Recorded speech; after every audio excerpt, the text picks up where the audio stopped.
नमस्कार, India news Madhya Pradesh Chhattisgarh देख रहे हैं आप। बड़ी बहस मध्य प्रदेश में आपका स्वागत है। मैं हूं आपके साथ सुप्रीत। भोपाल में आज मध्य प्रदेश बीजेपी की बड़ी बैठक आयोजित हुई। बीजेपी के सभी 7 मोर्चा और 14 प्रश्नों के संयोजक, सह संयोजक और प्रदेश पदाधिकारियों को इस बैठक में बुलाया गया था। बैठक के पहले सत्र में लगातार 2 घंटे तक मंथन चला।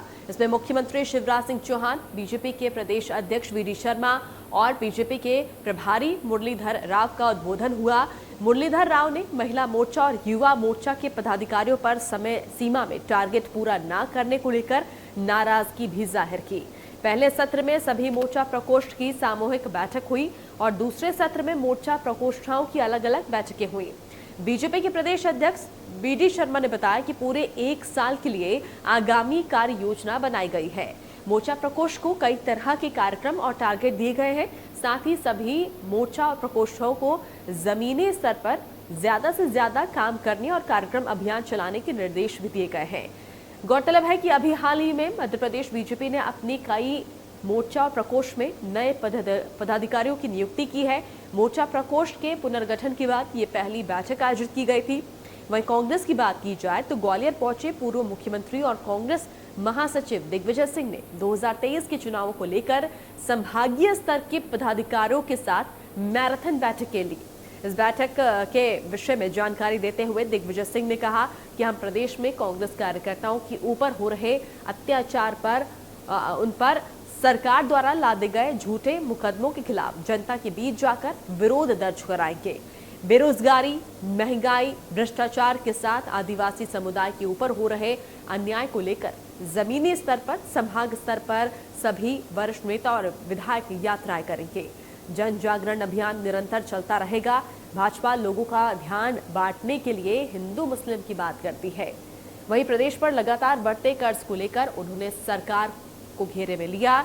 उनका कहना था कि जब हमारी सरकार थी तब प्रदेश पर मात्र 20,000 करोड़ कर्ज था, आज 3.5 लाख करोड़ है। मतलब साफ है कि जैसे जैसे 2023 करीब आता जा रहा है, बीजेपी और कांग्रेस में बैठकों का दौर शुरू हो गया है। दोनों ही दल 23 के रण को फतह करने के लिए रणनीति बना रहे हैं और हर वो मुमकिन कोशिश हो रही है जिससे जनता का भरोसा जीता जाए। तो आज इसी मुद्दे पर बात करेंगे। बड़ी बहस आज हमारी होगी। हमारे साथ मेहमानों को एक खास पैनल भी जुड़ेगा, लेकिन उससे पहले देखिए बीजेपी और कांग्रेस ने क्या कुछ कहा। मुख्य तौर पर भारतीय जनता पार्टी को सर्वस्पर्शी और सर्वव्यापी बनाने में सबसे महत्वपूर्ण भूमिका हमारे मोर्चे और प्रकोष्ठों की होती है।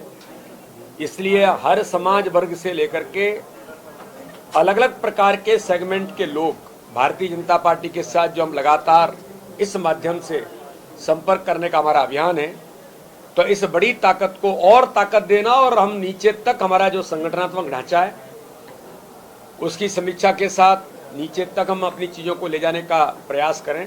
तो एक महत्वपूर्ण बैठक आज हमारी हुई है। माननीय मुख्यमंत्री जी, माननीय प्रदेश के प्रभारी आज बैठक में पूरे समय उपस्थित हैं। हमारा पूरा जो जनजागरण अभियान का आपके पास जानकारी है, महंगाई, बेरोजगारी, शासकीय संपत्ति के पर बिक्री, आपके बिजली का बिल। मैं तो आप ही से पूछता हूं, कमलनाथ जी की सरकार में आप पर कितना बिजली का बिल आ रहा था और अब कितना आ रहा है? और बात यह है, किसानों से पूछ लीजिए कि किसानों से कितना बिजली का बिल लिया जा रहा था और अब कितना लिया जा रहा है। पेट्रोल डीजल पहले कितना था और अब कितना लिया जा रहा है। मैं तो आपके पत्रकारों से पूछना चाहता हूं कि आप खुद घर में ही आपका बजट बिगड़ रहा है कि नहीं बिगड़ रहा है, आप खुद बता दीजिए। आप जब अपनी मोटरसाइकिल पे, स्कूटर पे, गाड़ी पे पेट्रोल फुल टैंक कराते हैं, पहले कितना आता था अब कितना आ रहा है। जब 400 रुपए की टंकी आती थी, आज 1050 की टंकी आ रही है। घर के बजट में फर्क पड़ा है कि नहीं पड़ा है? ये सब बातें हम लोग लेके जाएंगे जनता के बीच में। यही हमारी रणनीति है।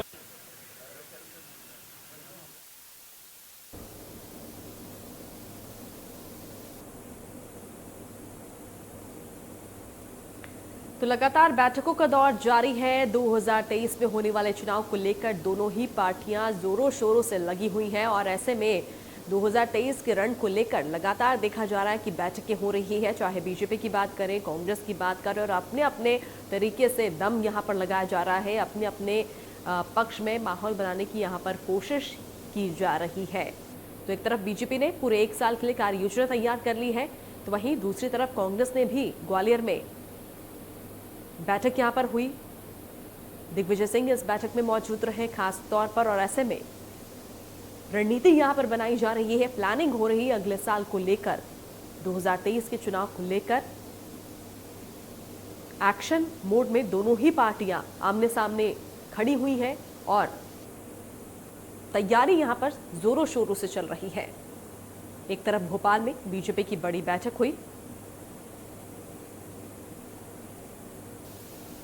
और इसी मुद्दे पर चर्चा के लिए हमारे साथ खास मेहमान जुड़ने जा रहे हैं। हमारे साथ संजय महेंद्र हैं, कांग्रेस प्रवक्ता, और साथ ही हमारे साथ बीजेपी के वरिष्ठ नेता गोविंद मालू हैं। आप दोनों का बहुत बहुत स्वागत है। संजय महेंद्र जी, सबसे पहले मैं आपका रुख करना चाहूंगी।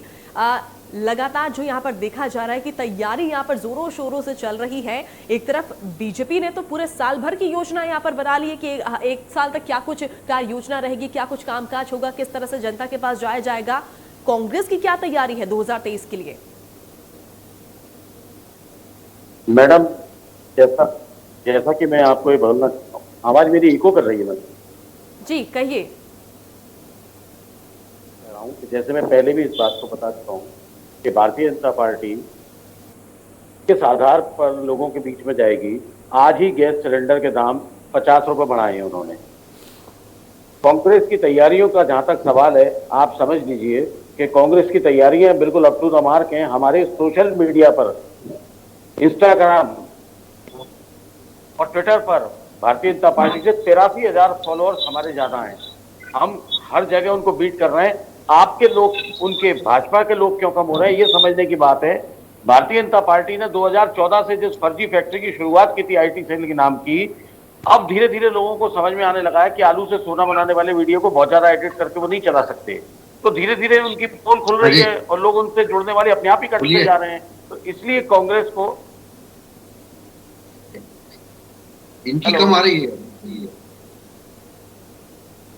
चलिए गोविंद मालू जी, आपने सुना यहाँ पर संजय महेंद्र जी की बात। उनका ये कहना है कि कांग्रेस जो है लगातार हर मामले पे अब बीजेपी को बीट कर रही है, यहाँ तक कि फॉलोअर्स भी यहाँ पर कांग्रेस के ज्यादा है। क्या कहना है आपका इस मामले में?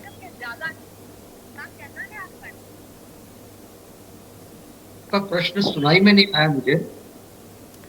गोविंद मालू जी, मैं आपसे ये जानना चाहती हूँ, चलिए 2023 के लिए तैयारी बता दीजिए। बीजेपी किस तरह से, क्या तैयार है पूरी तरीके से 2023 के लिए?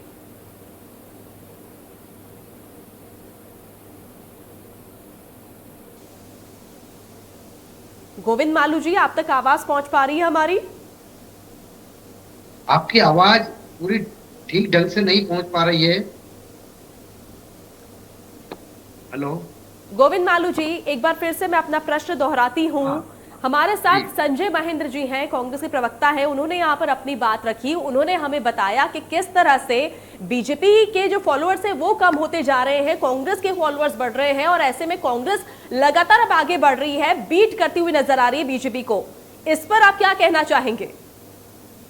कांग्रेस के तो खुद के आंकड़े गवाह हैं कि कांग्रेस की स्थिति क्या हो रही है। उन्होंने 50 लाख मेंबर बनाने का लक्ष्य तय किया था, लेकिन 25 लाख पे अटक गई। तो क्षरण तो कांग्रेस का अपने कार्यकर्ताओं में हो रहा है। भारतीय जनता पार्टी की चिंता न करें। हमारे यहाँ सदस्यता भी बढ़ रही है, कार्यकर्ता भी बढ़ रहे हैं। चिंता तो कांग्रेस को करना पड़ेगी जहां पर ठेकेदार और नेता ही बचे, कार्यकर्ता है नहीं, क्योंकि कार्यकर्ता को कभी चिंता नहीं की। कार्यकर्ता आधारित संगठन उनका रहा नहीं, इसलिए वो तो अपनी चिंता करें। और जितनी बात टेलीविजन पर या व्हाट्सएप पर या ट्विटर पर करते हैं, जनता के बीच में जाकर करें, तो जनता उनको कितना प्रतिसाद देती है, कितना रिस्पांस देती है और कितना उनके साथ होती है, पता लग जाएगा। कांग्रेस को अपनी असलियत पता है।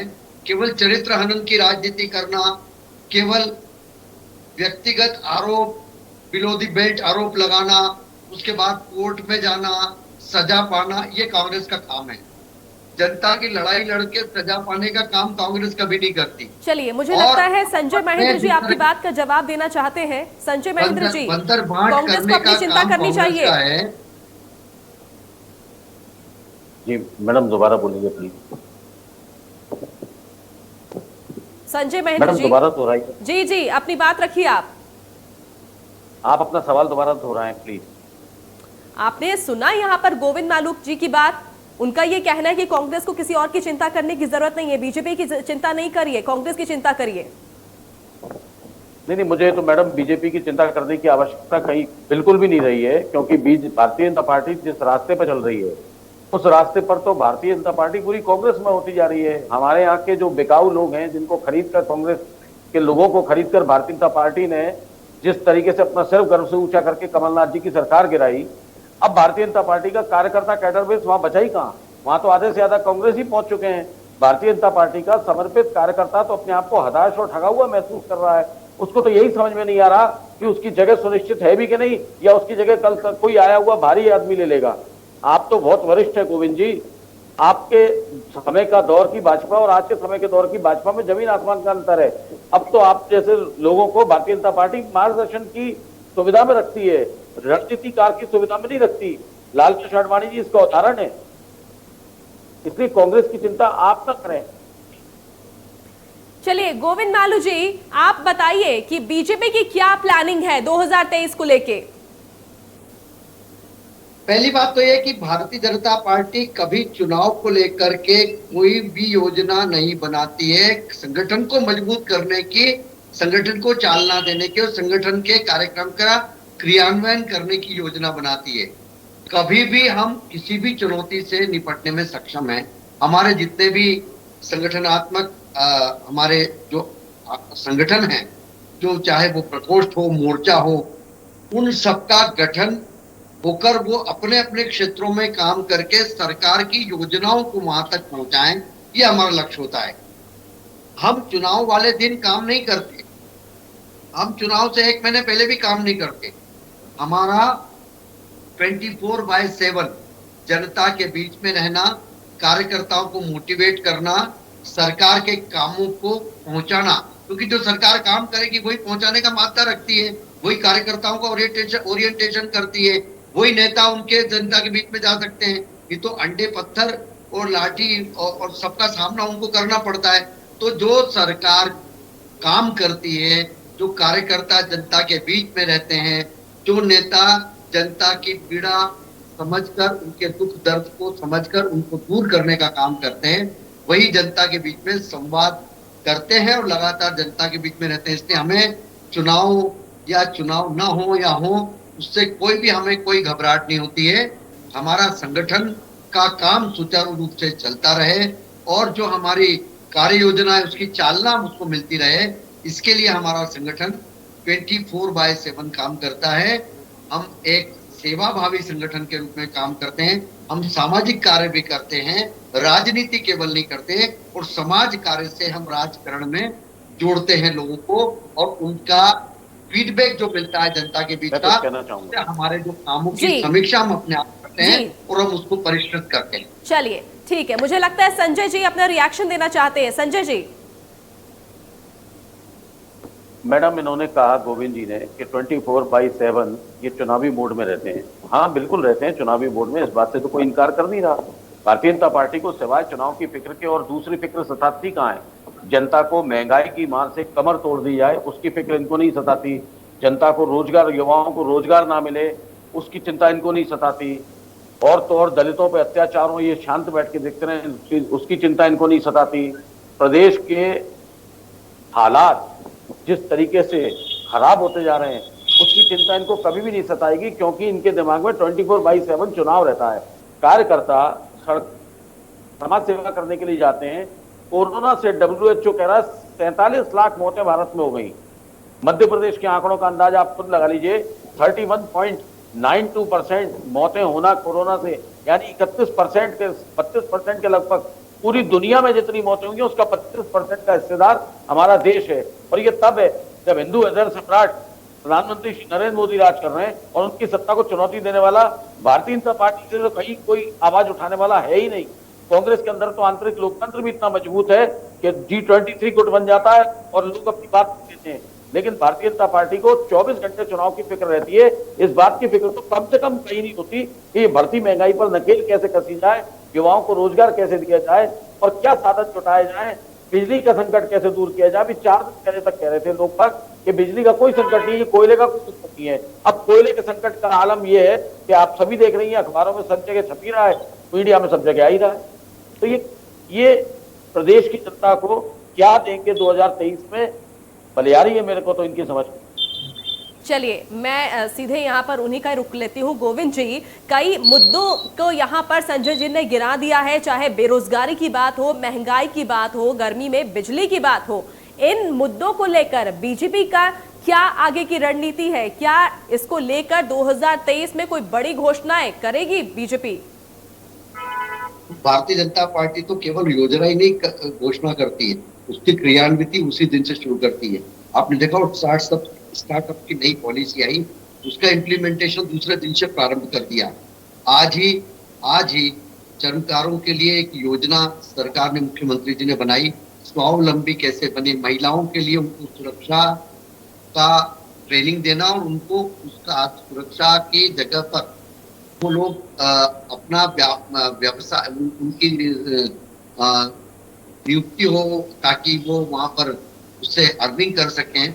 उनके अलावा भी कई सारी महिलाओं की स्वावलंबी बनाने की योजना, उनको एम्पावर्ड करने की योजना, किसानों को एम्पावर्ड करने की योजना। अभी देखिए सरकार ने सौर ऊर्जा के लिए 30% सब्सिडी की बात की। तो रोज काम करती है सरकार, रोज जनता के बीच में रहती है, रोज समस्याओं से निराकरण करते हैं। वैश्विक स्थिति जनता को मालूम है। ये काम जो विपक्ष का है वो विपक्ष करे। यदि झूठ परोसेंगे तो लोग आपके साथ नहीं आएंगे। आप वस्तु स्थिति जनता के बीच में रखें। मैं उनको एक चुनौती देता हूँ, हमारी सरकार की हजारों योजनाएं, आप उनकी मॉनिटरिंग करें, आप ये जिम्मेदारी लें, क्योंकि 100% कोई भी जमीन पर उतरने में मैं कभी उसका दावा नहीं करता कि ये योजना 100% जमीन पर उतर गई। आपको जाना चाहिए हर किलोमीटर पर, हर टोले मजरे पर कि आखिर वहां दिक्कत लोगों को क्या आ रही है। उस दिक्कत को आपको बताना चाहिए सरकार को। सरकार की करेगी, विपक्ष का काम है रचना। 8-8 घंटे बिजली गायब है। आप लोग चरित्र की राजनीति करते हैं, कोर्ट में चप्पल चटकाते रहते हैं, आपका यही काम है। जंगल आप कटवाते जा रहे हैं, मल्टी स्टोरी बनवाते जा रहे हैं, परिवार भी नहीं मिलेगी लोगों को, गरीब लोगों को चूल्हा जलाने के लिए।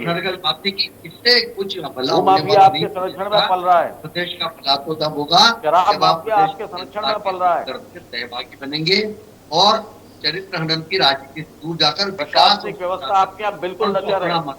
रोजगार की कोई बात नहीं है, युवाओं के लिए कोई आपके पास रोजगार की बात तो कर ही रहा हूँ भाई मेरे।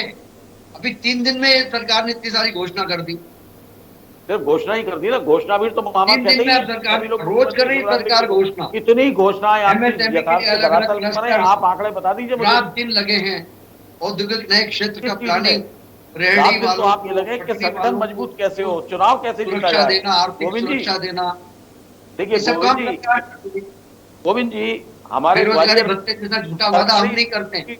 हालत तो हमारा कांग्रेस ने बताया, रोजगार देने की बात भी ऐसा झूठा वादा भी नहीं किया कि रजिस्ट्रेशन कराइए, हम आपको ट्रेनिंग देंगे ढोल चलाने की, बैंड बजाने की। चलिए ठीक है, गोविंद जी ने तो बता दिया कि क्या क्या यहाँ पर प्लानिंग है बीजेपी की। और वहीं अगर संजय जी, मैं आपका अगर करूं, बैठक यहाँ पर हो रही है, ग्वालियर में बैठक हुई, दिग्विजय सिंह इस बैठक में मौजूद थे। क्या सिर्फ बैठकें ही चलती रहेंगी या जनता तक भी जाएंगे? नहीं, बिल्कुल नहीं मैडम, हमारी जनता के बीच में पैठ बराबर चल रही है। हम जनता के मुद्दों के साथ जनता के बीच में जाएंगे। हम निश्चित रूप से जनता के बीच में महंगाई, बेरोजगारी, भ्रष्टाचार और इनके जो भी इस तरीके के कृत्य। अरे भाई, भ्रष्टाचार है तो उठाइए ना आप प्रमाण सहित। हम तो आपको चुनौती दे रहे हैं, आपका काम है, करिए आप। 19 करोड़ तो आज ही बरामद हुए हैं। भ्रष्टाचार का एक भी आरोप सरकार के खिलाफ सिद्ध करिए, उठाइए, प्रमाण सहित उठाइए। मैं आपको चुनौती देता हूँ, एक भी मंत्री, एक भी नेता उनके खिलाफ यदि आपने एक भी ठीक है, क्योंकि समय हो चुका है कर दिया तो मैं राजनीति छोड़ दूंगा। आप दोनों का बहुत बहुत शुक्रिया हमारे साथ जुड़ने के लिए। ईमानदार तो देखना यह है कि लगातार जो ये बैठकें हो रही है इसका फायदा अगले साल यानी 2023 में जो चुनाव होना है कितना मिलता है, ये आने वाला वक्त ही बताएगा। इसी के साथ खास पेशकश फिलहाल इतना ही। नमस्कार।